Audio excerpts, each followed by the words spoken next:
Okay, good afternoon, ladies and gentlemen. Thank you for coming to listen to my talk on how to eliminate the problems in your building project. And my name is Nick Sunderland, and I'm the director of Nicholas Sunderland Interiors. And we are an international interior design company. We do work predominantly in London and the South East, but we do travel all over depending on what project is available to us. Now, we work on a variety of size projects, whether it's going to be a small project with a young couple just starting out with a limited budget, or right the way through to large palaces, for example, in Dubai for people like Benazir Bhutto, who have to entertain princes and kings as opposed to friends and family. So we've been going now for approximately 15 years. My business partner and I, Graham Kettle. And last year, we also teamed up with another couple, Ian and Whitney Edwards, to create a company called Edwards Sunderland. And we buy our own properties and develop them and sell them on as family homes. We take rundown properties and turn them into something quite luxurious. And we have currently 2 projects underway, which you will see as the slideshow develops. The original designs we did for these, the building process as we go through it, and the final designs as it stands at the moment. They are almost ready to go on the market, and you will see that some of the designs at the end are quite different to the designs at the beginning, which is all part of this talk as well. Now, what we worked on initially was the prospect of buying 1 property, but we ended up buying 2, which was an even bigger concept for us. So our grand design turned into a double grand design, and the problems we encountered as a new company, although we had the experience of working with individuals and helping other people develop their own properties and holding their hands, we didn't have anybody to hold our hands. So we were literally thrown in at the deep end, and we learnt as we went along. So we look here today at the different stages of perfecting the project for you. And these 6-ish, there are a few more, sometimes a few less, but the list here is some of the things that we'll be going through. Now, being essentially a design-led company, what I carry through from start to finish is the whole process of design, and that is essential at every single stage. Not necessarily with finance, unless you're actually getting designers involved right from the beginning. But buying involves design, working with a builder involves design. You have to design the entire project. The design and the architect work hand in hand together. And when you're building, you develop the design as you go along. And if you keep that in mind right from the start, then you're overcoming some of the griefs of a project as it works through. Now, finance is important because you need enough money to develop the project. And if you're buying something of this nature that is very run down and you don't have enough money for it, then you may end up at the end of the day not having enough money to build those bathrooms, the kitchens, working on the interior, and you're just spending half the time showering in the garden, sometimes for several years until you raise the finance again. So for me, finance is very important. And I'll only touch on it very briefly because nobody likes talking about figures. But you might hear a lot of bad press about the banks and building societies not actually lending any money, but they are, believe me, they are. When we went cap in hand, it was very, very straightforward to raise the extra money that we needed because we were buying 2 houses, not 1. But what we went along with, and I suggest each of you, no matter how big the project is, you bear all these things in mind to overcome that grief of not having enough money. Look at the finance plan. Put one of those together on what you're going to be doing with the project. Have a credit rating check. Very simple, £6 to find out whether anybody's using your name or you've got a bad credit score. If you have, the bank won't take it any further than that.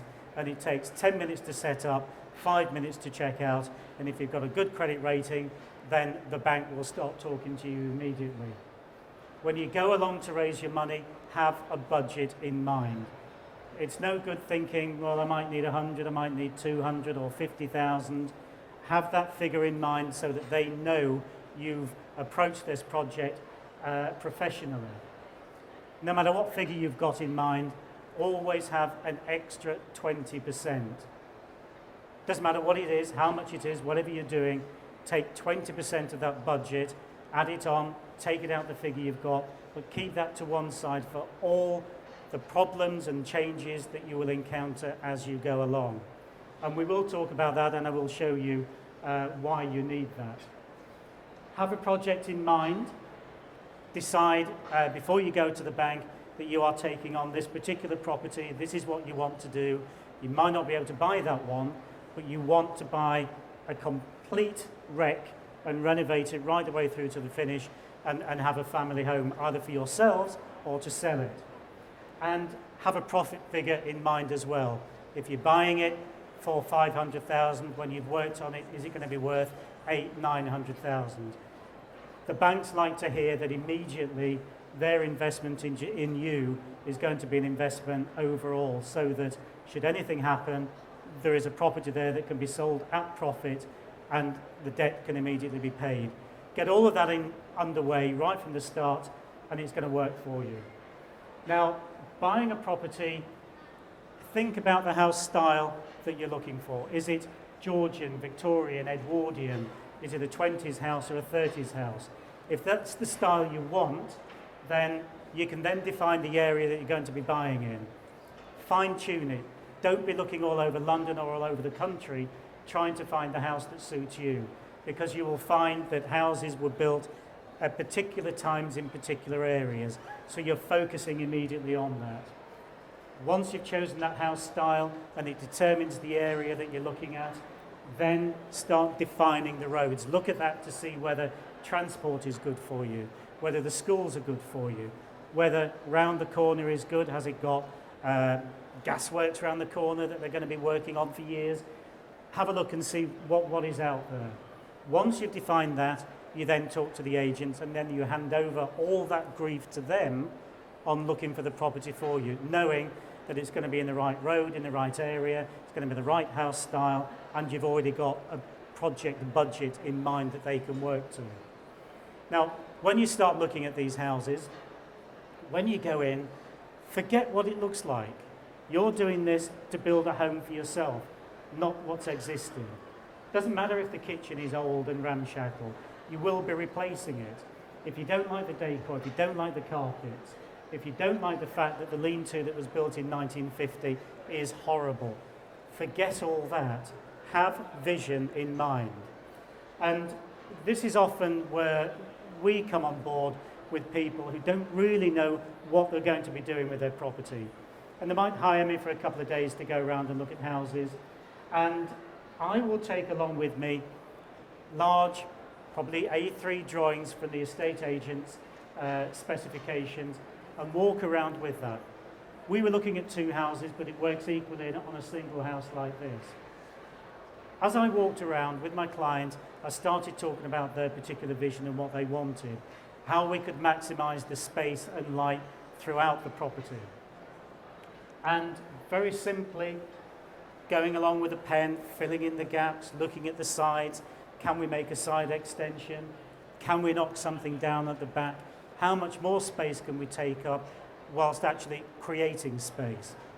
With side extensions, usually in Victorian terraces, it's dead space. You might put a bike there, you might put a few plant pots there, which you never actually look at and they just die. You get a lot of damp around there because the sunlight doesn't get to it. So get rid of it. Fill in the gaps. Knock the extensions down at the back if you've got any. That, in this particular case, did increase the size of a very small garden as well. So we were creating more space inside, using dead space that nobody wanted, and making a bigger garden. We started knocking internal walls down, so that immediately you can see here that this simple Victorian terrace was increasing in size immediately. And if you can go up to the first floor, then you're probably going to be creating a bigger bedroom area up there as well. For more space, look into the loft. Everybody in London is looking at loft extensions these days as well as basements. If you've got a loft and it's big enough, then you can create another bedroom up there as well in different ways. And these particular houses had a very small basement, so we knew we could extend that. We will talk about that in a little more detail later, but that space is very, very useful. If it's not head height, you can dig down. You can use it for a utility room storage area.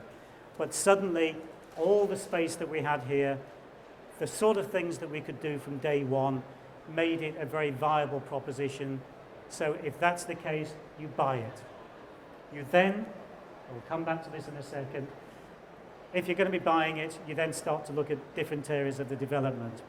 But ultimately what we did on these houses, Victorian, 3-bedroom terrace, by making those changes that you've seen there on the floor plans, we were able to create a 5-bedroom, 5-bathroom property. The cost of that I'll talk about later on, but it was viable, very viable, because other people in the street had also done something very similar with their development. So when you go in, don't just look at it as a 3-bedroom house, look to see what you can do with that. If you can make 5 bedrooms and 5 bathrooms out of it, your profit figure is going to be enormous. Now we almost doubled the profit on these properties. Put aside how much you spent on it, what you buy it for and what you sell it for, the banks immediately decided that they would give us the finance for that whole project. So it was quite important to look and see what you can do with a property to raise the money for it. It was a no-brainer for the banks, and if you can go along and tell them what you're going to be doing with it, then you're more than likely to get a verbal agreement very, very quickly to go ahead and buy this property.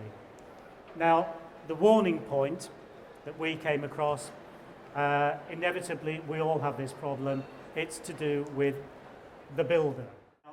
How bad builders are, how bad builders let you down, you don't know what you're taking on, how do you go about getting a good builder? I have to say, for every bad builder out there that you hear about, there's another 99 that are absolutely brilliant. It's just choosing the right one. And if you do find a good builder, it really is going to take time for them to schedule you in. So do bear that in mind. Now, is anybody out there looking for a builder at the moment?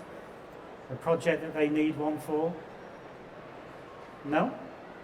You are? Yeah? Okay. Well, it is a little bit scary trying to choose a builder if you've never used one before. What I would recommend, and certainly what we did in the early days when we looked around, and what I recommend to people, is that if you're buying in a particular area and you see building work going on in the rest of the road, take that as an advantage, because what is happening is that if builders are in the road, you're buying at the right time, so it's an up-and-coming area and you're buying a property low to make a good profit on it. But also, the advantage is that other people have done the hard work for you. You can go along and see exactly what work they're carrying out. You can look at the standard of work. You can talk to the builder. You can talk to the people who have hired them and see what sort of references they can give you. Is the work good? Is it to a high enough standard? You can talk to them about the budget that they put aside to create their development. So you can get an idea almost immediately that they've had to spend 100,000, 200 or 50,000, whatever, on that particular house to get it to the standard that you want. So you immediately know that when you start talking to builders that you might need a couple of 100,000 to make that huge development. I would also look at more than 1, 2, 3 is the standard. If you've got the time, then look at 5 or 6. The broader spectrum of builders that you can talk to out there, the better references that you can get, the greater the chance of getting that perfect builder who is going to carry on right the way through the project without too many problems. You will get them, we have them, it's inevitable. But by getting as many references as possible, and not from the builder, don't ask him for them, because it's likely to be his brother-in-law, a friend, a neighbour, anybody can do it. Anybody can write a reference. You need to see the work firsthand, and you need to speak to the owners of the property direct and get real feedback from them. And if the builder said it's 200,000 budget, find out, is it 200? Was it 200 to begin with, but it's turned out to be 230, 240, 250? If you have that rapport with both sides, then you're going to feel comfortable taking it forward. Now, what you do need to set up is a contract. A contract is essential. If it's a standard amount of work, then you can download these JCT contracts and fill it in yourself, tying the builder into both time and cost from day one. If it's a major piece of work, if it's a listed building and you're having to go through a whole range of different planning applications and so on, you might want to speak to a solicitor and get something drawn up specifically for that building. It just might be a little bit too tricky to have a standard JCT. For most building projects, that contract is enough. And it just sets out, item by item, what's required from the builder. It has a timing aspect to it, it has a cost aspect to it. And really looking at the builder to provide you with various amounts of information. One of the things he has to give you, of course, is an estimate, is a quote. And that will be broken down almost item by item, category by category, which will be built into that contract. That's a schedule of works. It's going to cost £200,000, it's going to take 6 months to do, and he will break that down for you on a monthly basis. Now, that's quite crucial that you have something like that, so that as the project develops, if you're managing it yourself, if you haven't got a project manager in, that you can tell weekly and monthly where your money is going and how the builder is working. For instance, if after month one, he is guaranteed that the whole house will be gutted, cleared off site, and you have a shell to start working to, and that's going to cost £30,000. If at the end of that month he hasn't done that, you don't pay him. You really don't. I hear too many stories where people automatically pay the builder regardless of what the work's happened because he wanted 40,000, 30,000 after a month, you hand it over. If you're not managing that project, then from day one, then you're running into trouble. So the work schedule, the financial schedule that goes with it has to be strictly adhered to by both of you. He has to do the work and you have to monitor it to make sure you're not paying any more than you should do. And also, if you're asked to pay any more than 10% deposit, walk away. If they're asking for 20, 30, 40% to get that project going, he's not the builder for you, because what he's doing is likely to be using that money on another project to keep that one going. And it staggers all the way around. And that's where you start getting the horror stories. And you have programs on television about, terrible builders. Gives them all a bad name. There are very few of them that do that. But 10% deposit, unless he can put in writing to you why he needs more. Perhaps he's buying a huge amount of materials or equipment that he needs, that 10% won't cover it. But I have to say, a really good builder will have enough cash flow to cover that cost, bearing in mind that the contract that you've set out, all in good faith on both sides, means that he only has to wait a month before the next batch of money goes in. So if he's prepared to do that with you, you've gone through all the correct reference points with him and direct with the people he's been working with, then you've got a very safe build going on there. Now, as a design company, we originally set this business up purely as a design-led project company. We design at every stage of that project, which is why the 20% contingency is important to keep to one side, so that you can develop everything as you go along. Equally, as you start going through regulations, planning, architects, you need to know that if certain changes need to be made, you've got that money to one side. Saying you've got 80,000 to develop the whole project is fine, but you probably will need another 20,000 because when it goes through planning, you might be told that you haven't got to have one steel if you're pulling a wall down, you might need 3, and in some cases 4. That's all going to cost extra. And the builder, in all fairness, will not know that at the stage that you start setting up your finances. So you have to allow for all those extra things that come into place. Now, what I did when I started, certainly on these 2 projects, and you'll see these slides running through now continuously, I knew from day one that we were going to get these properties. We were ideal because we were buying them from a trust. They'd used these 2 houses for 40 years as a convent, just one door knocked through, but they wanted to put back into the community 2 family homes. And we set up the business primarily to create family homes in London.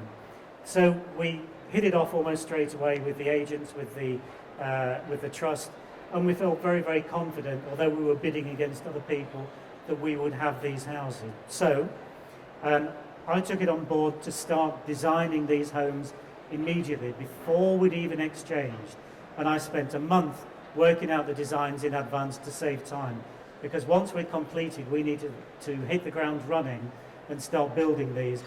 We wanted to give ourselves a good 6 months to develop right the way through.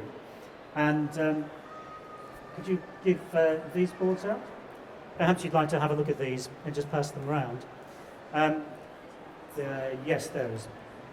The design, the company was design-led, so I wanted to make sure that whatever I wanted from day one was going to be almost the end result. And the architects were then going to be given these drawings and be told to design the floor plans based on my design, not theirs.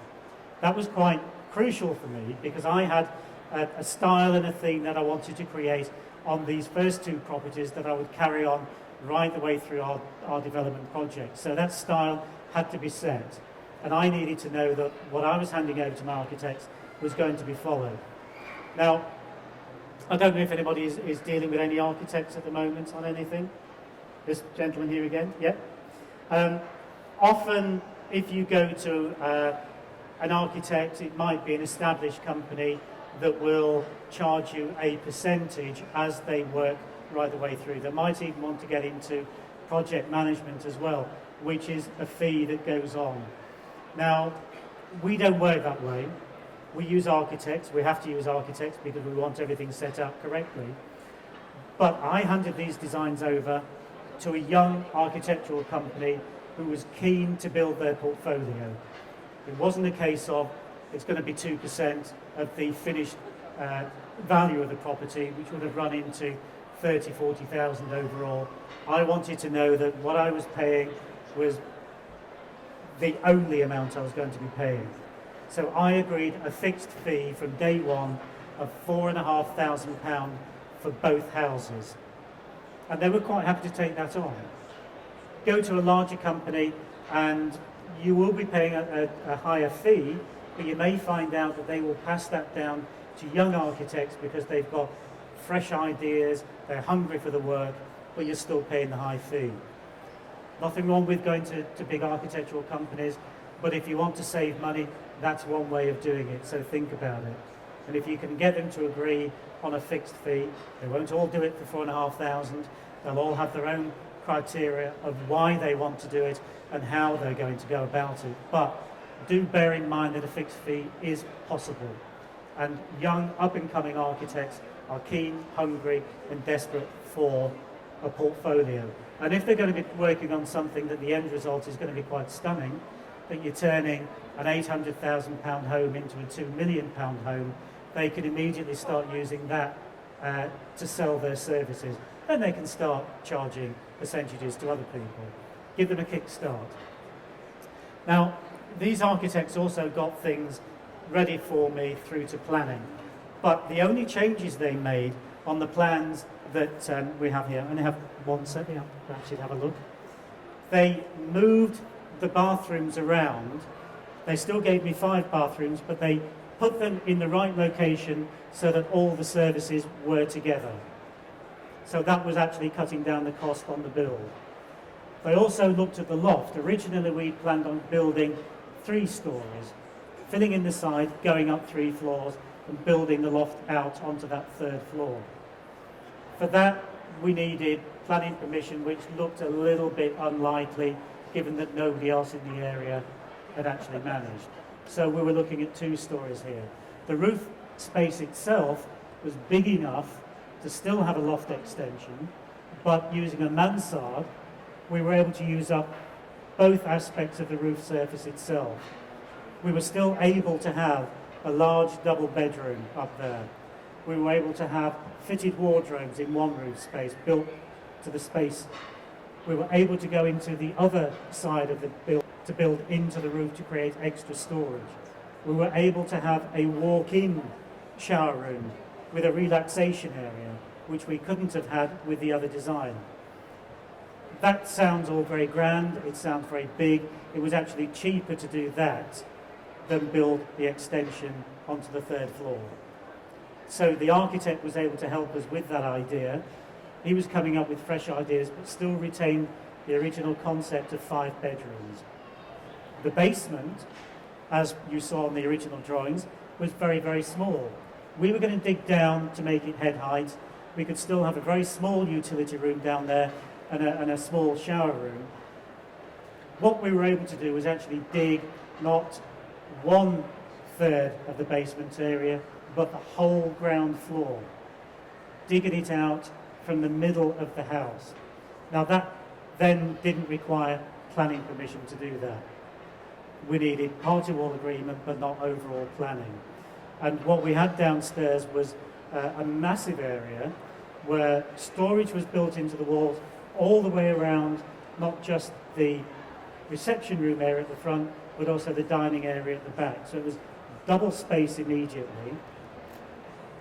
And we were still able then to have a large double walk-in shower area. The utility units were built into the wall. The floor area was tripled in size.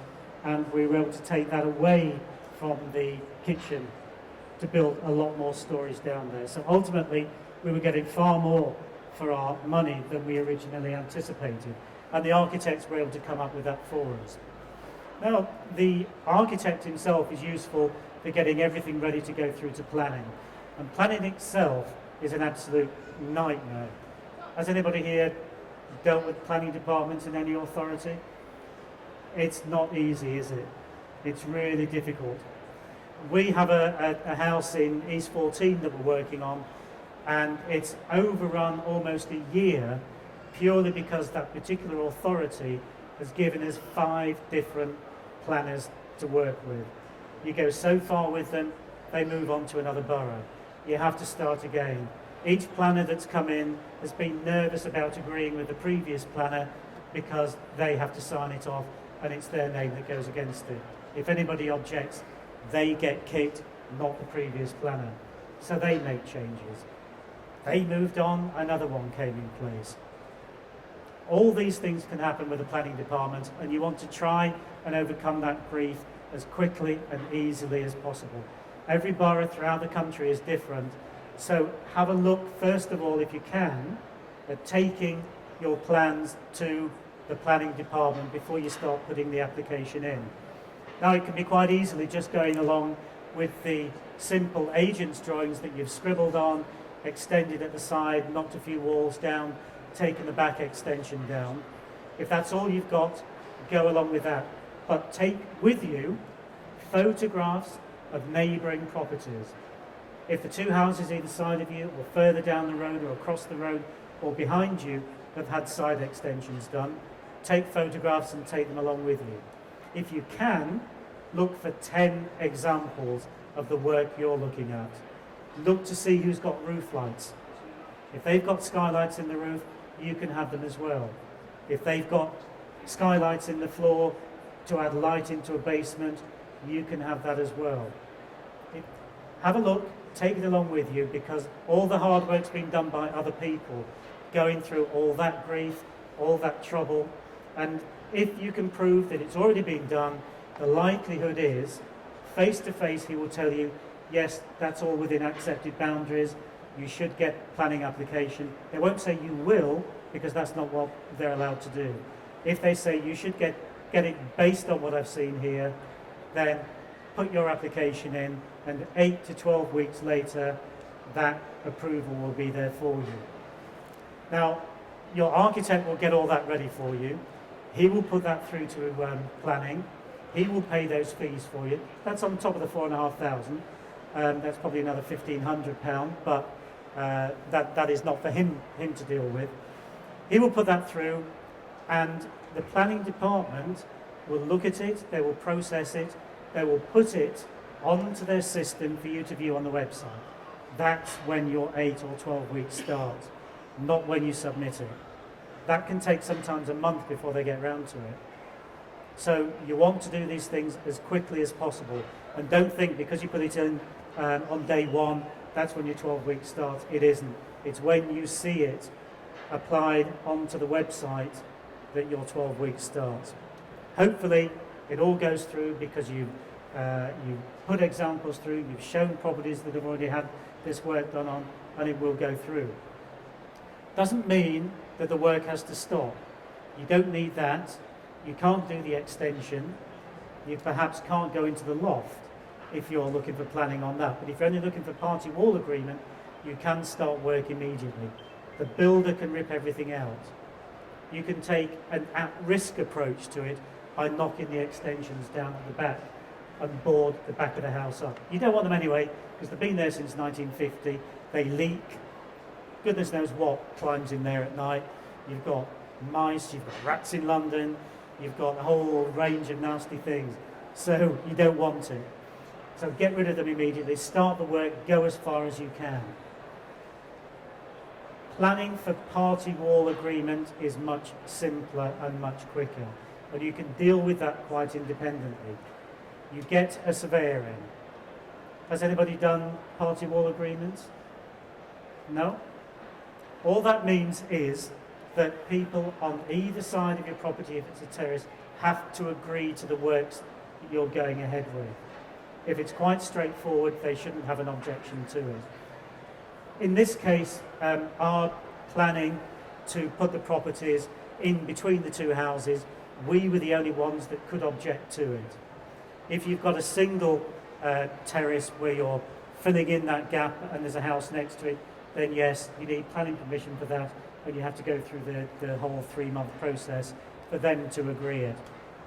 But in this case, we didn't have to do that. So what we did was get party wall agreement for the loft and for the basement to cover both sides in case we caused any damage. They wanted to make sure that there was no underpinning going ahead because we weren't digging into their foundations, but any work that we carried out, any vibrations that we caused, if it cracked their wall, if it cracked their front path, if plaster started coming down off their ceilings, that we were prepared to pay for that damage and put it right. And that was just a simple agreement that everybody had to sign. And by getting in our own surveyor, and you can do this ideally even if you've just got one party that you're dealing with, you take control of it. Get that surveyor in because you're paying for it regardless. In our case, there would have been 3 surveyors, 3 sets of fees. We did one who agreed, again, a fixed fee to deal with all parties on both sides. Your surveyor, if it's 2 sides, would do the same thing. And you're paying far less of a fee than if each one of you goes out and gets it. But that party wall agreement came through within 4 weeks. So we were able to proceed at lots of different levels almost immediately. While the house was being gutted, party wall agreement was being set up, and we could carry on doing a lot more. We could dig out the basement. We could start at looking at the roof supports so we could get the loft underway. So don't think that planning permission for 12 weeks means you can't do anything. You can do an awful lot. A surveyor needs to come round and check if you're pulling walls down to see what sort of steel arrangement you need to put in there. That's a separate thing altogether. And whatever he says, whatever the builder thinks he needs, you have to go with that surveyor's approval. So if 1 steel isn't enough and you want 3, then that's what you have to pay for. That's where the contingency comes in, because that's going to cost more. Your builder has put in 1, his schedule says 1, you need 3. And sometimes he may recommend you need a box arrangement, so one goes in the floor as well, particularly if it's a terrace. Now, some of you may not remember the sort of the Ronan Point aspect, where walls were taken down in a block of flats, they weren't fully supported, and everything tumbled. It was a horrendous disaster. But what they're trying to avoid on a terrace is the middle one swaying, because that could speed up. If you've got tubes running underneath your house, eventually you could have that whole effect going on in your terrace and everything tumbles down. A box steel prevents that happening. It makes your house rigid, safer. The ones either side could fall down through the vibration, but yours won't. Yours will stay in place. So that's again where the contingency comes into place. Now, is anybody going through this sort of project at the moment? Or are you just here to get an idea of whether you can cope with it or not? Because it can be very daunting. And throughout the week I've been talking to various people about their particular projects and how they manage it. Now, as a company, we provide a project management service which helps people take them through their project. It's not just the design process of it, which we get in at the beginning. We sometimes pick it up further along or halfway through when they're looking at what they've got so far. Do we go in this direction or that direction? But a project manager, if you're doing it yourself, has to feed right the way through from start to finish.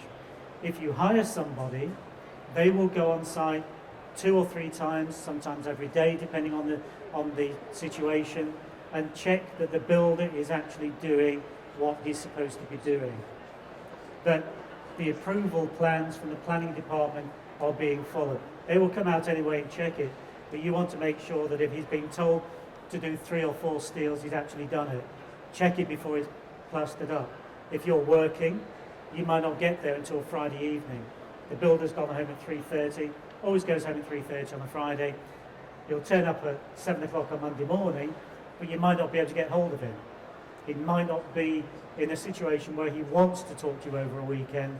And if something hasn't been done, the grief piles up, you get stressed, you're going around your project, you're looking for the tiny, simple things that he hasn't done, and it builds up into a crescendo and you start shouting at him on Monday.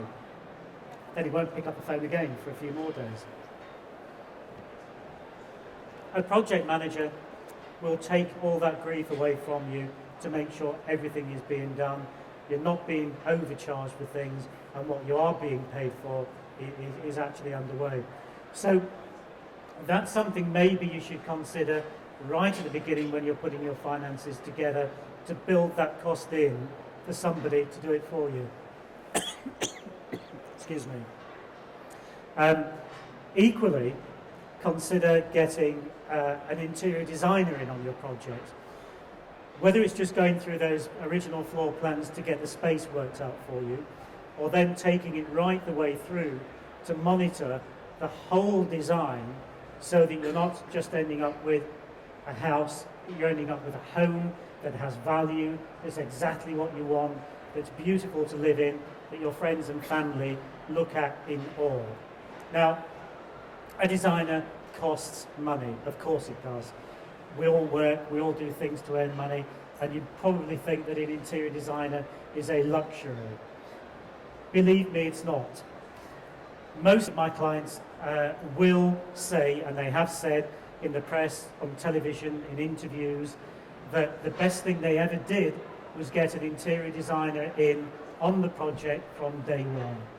It saved them time, but more importantly, it saved them money. And in some cases, a lot of money. Now, when you're going around choosing your fittings and you think, that's the kitchen I want, it's absolutely lovely. It's £20,000, I want it.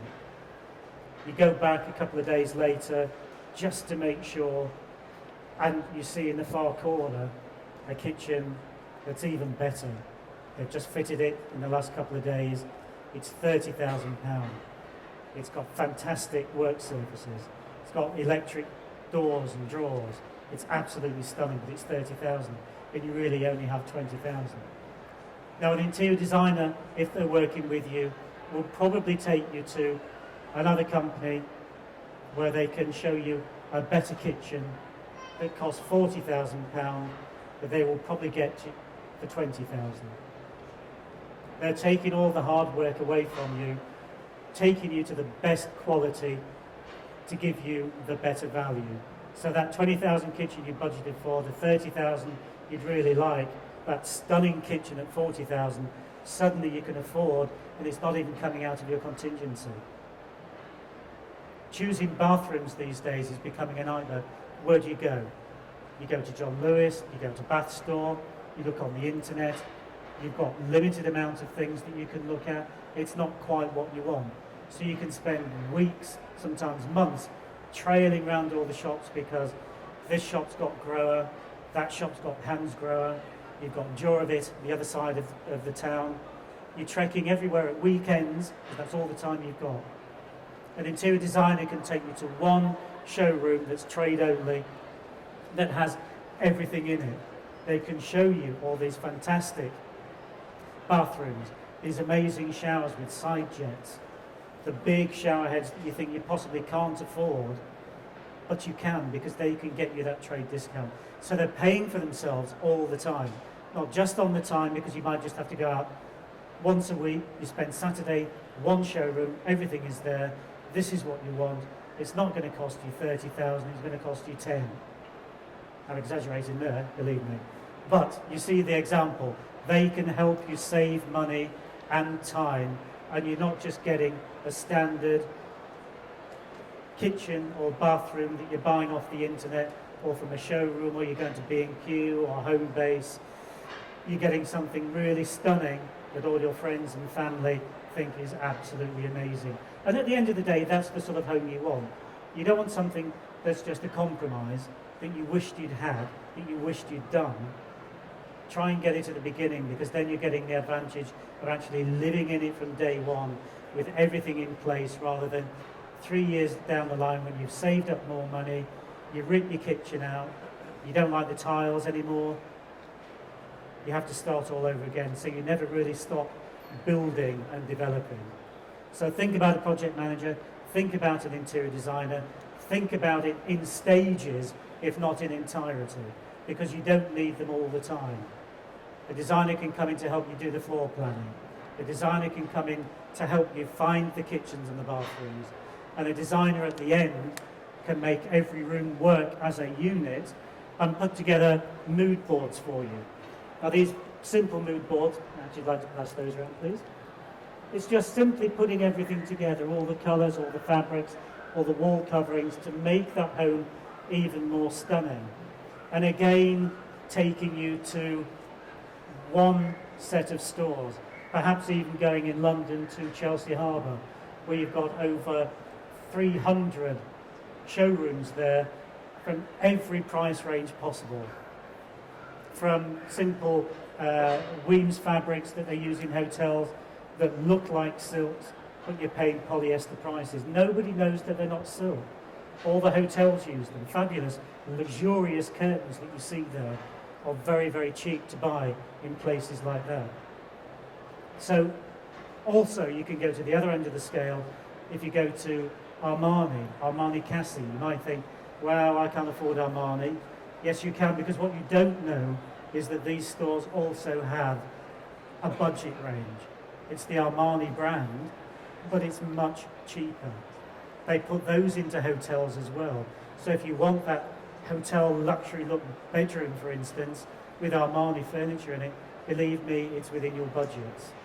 So think about all of that as well. Now, I've been talking here a little bit longer than I expected. I would like to answer questions about your own particular projects, or just questions in general about design and how we go about things, any problems that you've had while you've been going through your own build. So, any questions from anybody about anything in particular? Oh, very quiet today. Yes.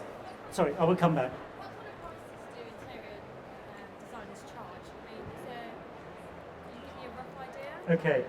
Sorry, what's your name? Sat. Sat. Yeah. Okay. The question is, how much do interior designers charge? And it's a very good question. Now, it works in many different ways. If I'm looking at an entire project, I'll go to the full scale here. If we're looking at an entire project, then we would design and manage that whole project, and we would take a 20% fee out of that overall budget. So if you've got a budget of £100,000, for example, we would charge £20,000 to cover the entire work for you, design the entire home, we would find the things for you, we would create that ideal home for you. Now that £20,000 fee might seem an awful lot, but what I'm probably doing for that is giving you a home with around 150, 160,000 pounds worth of fixtures and fittings in that home. So your £100,000 is being used much more effectively by getting an interior designer in. If it's down to simply coming along and helping you with your floor plans, then we might be looking at a daily rate of going around with you of around £600.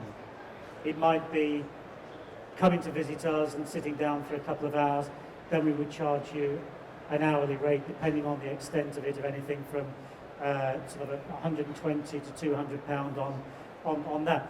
It's all negotiable depending on the project itself, what you're looking to do and how far you want to take it. But those are the sort of guidelines that we look at. And I do have on my website, if you have a look, it's a general fee structure of the sort of things that we get asked to do and the sort of figures that we would charge for you. If we're just designing one room for you, we might charge something like £700, but find the fabrics, the furniture, the fittings that go into that room and allow you to buy them at trade cost, and we pass those figures on to you. So they're the sort of figures that we're looking at. The project itself, if it is quite a large one, we would recommend that we go down the 20% route because it is much more cost effective for you. If we're going to be charging daily rates, coming on site as and when, over a 6-month period, it could charge you an awful lot more than that. So we would advise you, from your perspective, what is the most cost effective.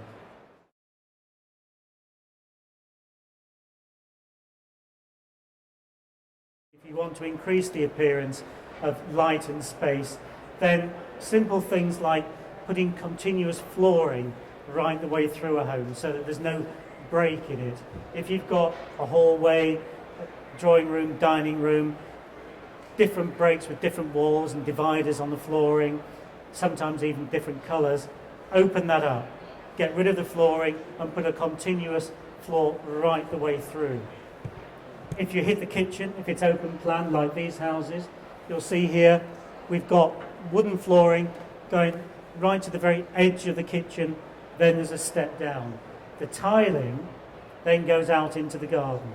We've got glass doors at the back, bifold doors, which you'll see many companies here selling them now. They've come down in price enormously over the last few years. So it is very, very cost effective to put those in. Not only does it give you, when you open those doors, the whole back wall is open to light and air, which gives you an incredible feeling of space.